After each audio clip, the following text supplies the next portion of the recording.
ሴት ልጅ ሐዘን የምታበዛ ከሆነ ብዙ የጤና መዛባት ችግሮች ይመጡባታል። ስንቶቹ ናቸው በማዘናቸው ምክንያት ጸጉራቸው ከራሳቸው ላይ የረገፈው?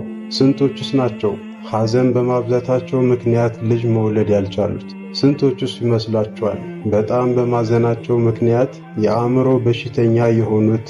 ሌሎችም ተዛማች ችግሮች የገጠሟቸው?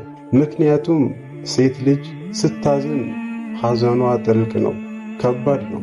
አላህም ሱብሓነሁ ወተዓላ በቁርአን መርየም አትፍሪ አትዘኝ ብሏታል። በሌላም ሴቶችን የሚያሳዝናቸው ነገር መኖር እንደሌለበት ይናገራል። ረሱሉ ሰለላሁ ዐለይሂ ወሰለም ከመሞታቸው በፊት ሴቶችን አደራ ብለዋል። ስለዚህ እህቶቼ ሐዘን አታብዙ፣ ሁሉንም ለአላህ ተውት። በሰጣችሁ ጸጋ አላህንም አብዝታችሁ አመስግኑት።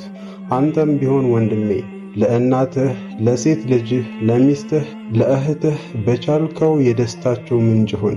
ካልቻልክ ደግሞ የሐዘናቸው ምክንያት አትሁን። ሴቶችን አደራ